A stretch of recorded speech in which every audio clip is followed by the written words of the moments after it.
Hey everyone, it's Sula here from MistyHilltops.com. Thanks for stopping by. In this video, I'm working on a traveler's notebook layout titled Hello Tel Aviv. I'll be scrapping these photos, and I'm working with a digital version of the collection Transatlantic Travel by Carta. This layout is based on sketch number 28, which is a silhouette cut template that is available as freebie at MistyHilltops.com. And there are a number of freebies available for download, so if you haven't done it, go check it out. This is a mixed media page, so I'm starting by dabbing watercolor on the background with a piece of acetate. So I'm just putting some random watercolor on that piece of acetate. It's just a piece of packaging I have lying around, and then I use that to dab it onto the background page. It just gives a wonderful kind of effect that I just really like having on the page. And I'm paying attention to about whereabouts the design elements, so the papers and photos, will be, because I want to make sure that it actually is, you can see some of it just peeking out from underneath the other layers that will be added to the page. And that's always one of the challenges that I have, that often I do something and then it's all covered up by the papers and photos. And so I'm trying to become a little more mindful of the ways of how that works. So after I have done this, it doesn't take much time for it to dry because I don't use much water there, and the cardstock absorbs it quite well. And also I'm not working with gesso. I find it warps my pages too much. This does warp the page a little bit, but it's not as bad as when I do it with gesso first.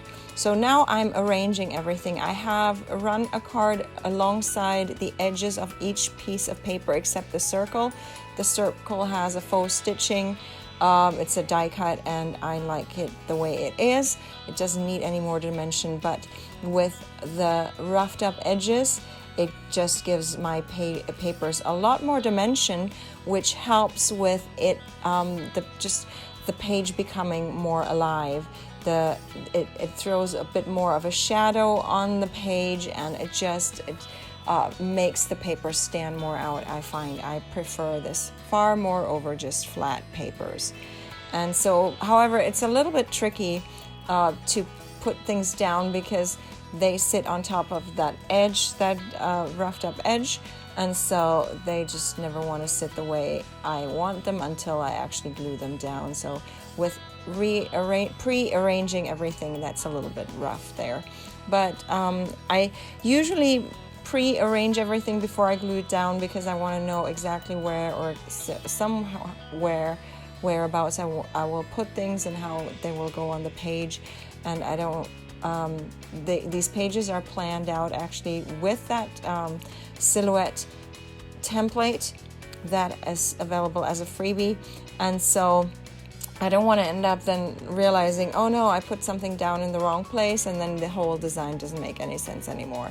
So I just like it this way, and it helps me with putting the page together. So now I'm slowly putting down all the background pieces. Obviously there's stuff that goes behind the photo, and I'm constantly trying to be mindful of where the line is between the two pages. You see that it's 2 pages. There's a 2-page traveler's notebook spread, so it's not a typical scrapbook layout.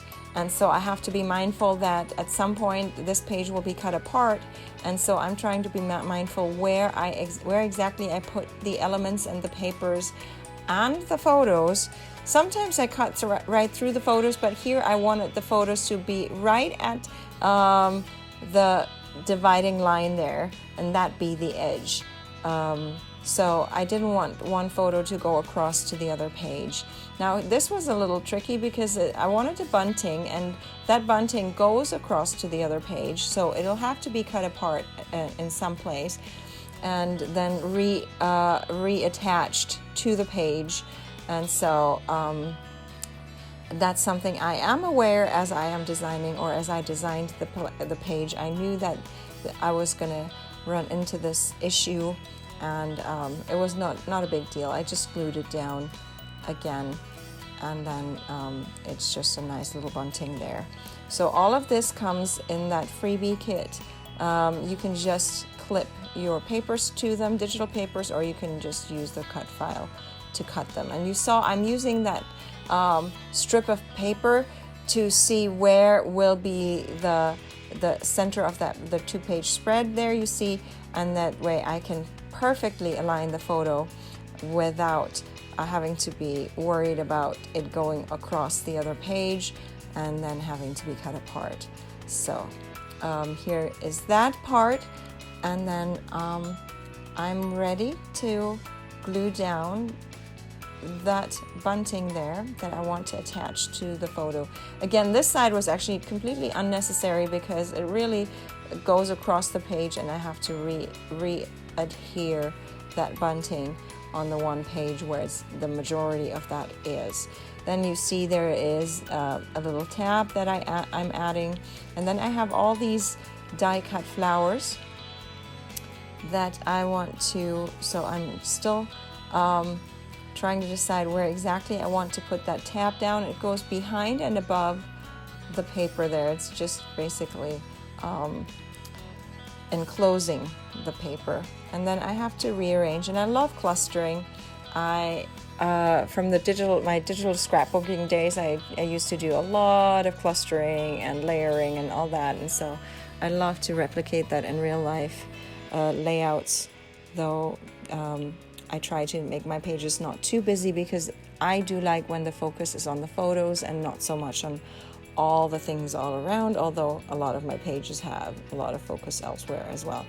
So I also have these word strips, and I'm sharing these word strips on my blog. Not sure if they're available at the time that this is going live as a video, but at some point, and there are other word strip sets already available at mistyhilltops.com. So these are just word strips that I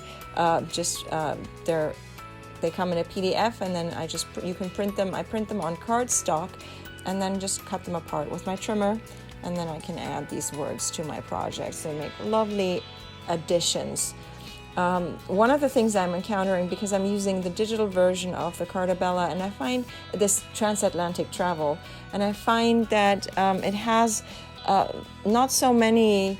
It's not so versatile in the ephemera. It has a lot of ephemera, but it's all just tags and things like that. So I use a lot of stamps to make my own embellishments for these pages, and just love the way that things look there. So some of it I stamp on cardstock, some of it I stamp on craft colored cardstock, and then obviously the flowers are die cut from different colored cardstock. So, and I'm slowly adding those to the page now, and adhering everything where I have tried to arrange it. I still haven't glued down the bunting, because the bunting will actually be glued behind one of those flowers. That's where it will be attached, and so it's not attached behind the photo there. And so that's what I'm working on right now, being aware that at some point the bunting needs to be attached with the flower to the background, which is a lot of bulk going on there. But my glue works well, and so I'm not concerned that it'll come off anytime soon. And now I'm ready to stick down a few more things, and I always end up forgetting that I wanted to do the leaves that should go behind the flower. So sometimes I end up putting the flowers down and realizing, wait, the leaves need to go. And so here I actually am remembering that the leaves go first, and then the flowers go on top. So it's always, you have to kind of pre-plan where you want to put things so that the leaves can be where you want them to be.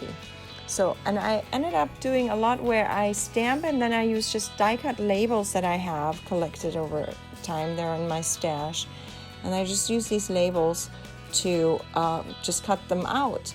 And so they're just plain stamps that come with nothing, no die cuts connected to them, but I can just use those labels, and it makes wonderful embellishments to these pages.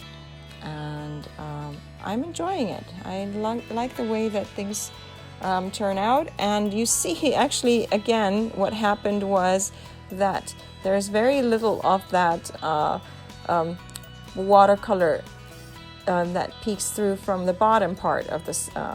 It peeks through on the side and on the top, and that's one of the problems that I'm having, that is often the watercolor is not covering all the space that it should for it to peek out from underneath papers and other elements on the page. But I still like the way it turned out with that light blue shining through and giving it just a little bit of pop. Often I'm just a little lazy with the watercolor, but every single time I do a mixed media page, I love it. And now I'm ready to add this. This is from Tim Holtz, chapter 3, I think, the collection. And there is this little, it comes with a little book plate there, and it's just lovely. I like to have that on my page there in the little corner. And then I have still more word strips. You see there that I have a lot of extra embellishments there, even some title that I had cut out, but I think I'm not even using the title on this page because I'm making more of these pages, and so it can go on another page. And so here I think is a button that I'm adding to this page, and then I think I decide to call it done. Now I have to flip it around and cut it apart. And this one is a bit tricky because I don't want to cut into the photo. And so this time I'm actually cutting it on the side where the design is, where the spread is that I'm working on. But now there is this where the bunting is, and that was tricky because I didn't want to cut through that triangle there, but I also needed to cut that little string there. So here I'm attaching it again, and that's all that needs to be done. And here I noticed there's a bit on the paper that still needed to be glued down a little better, and I think that's this page done. I'm going to leave you with a couple more close-ups. I hope you enjoyed this video. Give it a thumbs up if you did. Consider subscribing, and I hope you have a great day. Thanks for watching. Bye.